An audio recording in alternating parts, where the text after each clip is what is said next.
Dear colleagues, dear friends, I'm Christoph Diener from the Faculty of Medicine at the University of Duisburg-Essen in Germany.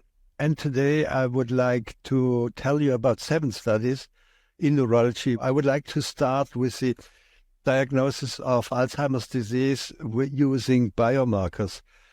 A study in Sweden investigated how accurate are plasma-based biomarkers for the diagnosis of Alzheimer's disease. They recruited 600 patients with cognitive impairment, and they measured plasma phosphorylated tau 2217 and amyloid-beta 42 and amyloid-beta 40.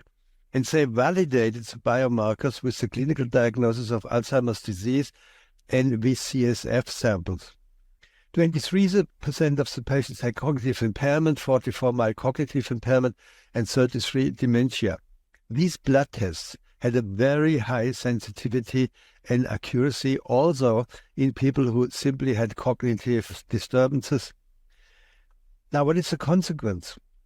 What's about people with incipient disease? Do you really want to know whether you will have Alzheimer's disease 5 years from now in an area where we do not have really effective therapy? And this is an ethical dilemma. My next study deals with the anti-diabetic drugs GLP-1 agonist and the GIP receptor agonist for the treatment of diabetes. Now, this study, published in the European Stroke Journal, investigated in a meta-analysis whether these new drugs also have an impact on vascular events.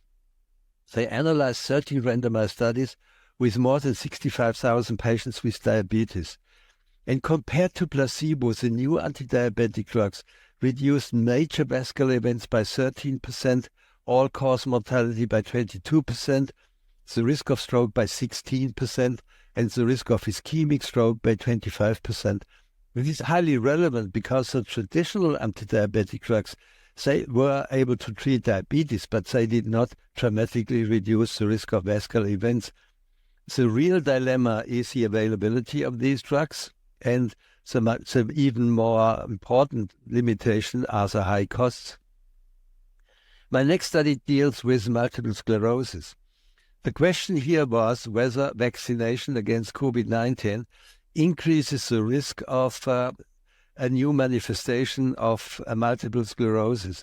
And this study, published in Neurology, was a national study from France with more than 1 million MS patients, of whom 82% were vaccinated. And the study observed no increased risk of MS relapses. And this important observation also is valid for other vaccinations. My next study comes from epilepsy and migraine prevention, and it's about valproic acid.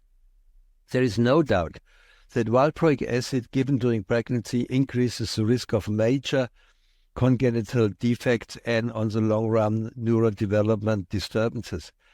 There was recently an advice from EMA that also men should avoid valproic acid during spermatogenesis, which is 3 months before conception.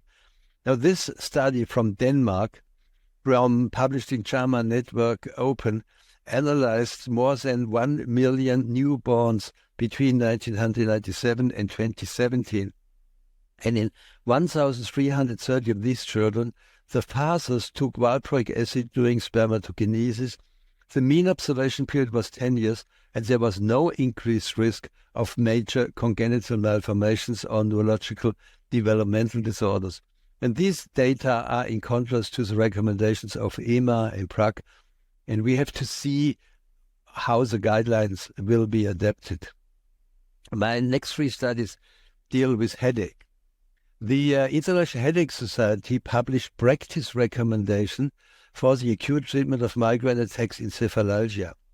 Now, guidelines are usually based on randomized placebo-controlled trials, but these trials can often not give advice for everyday clinical problems. For example, what do you do if one triptan doesn't work, or what do you do about recurrence, or can we combine acute therapy, and so on and so on.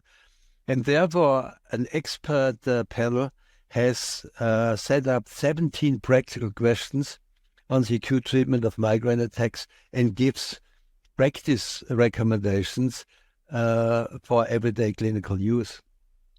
The next question is there a difference between atogepant and rimegepant, the CGRP receptor antagonists for the treatment of acute migraine attacks? At present, we do not have a head-to-head comparison, but the study group in Italy did an indirect comparisons of patients in the studies on the prophylaxis of episodic and chronic migraine.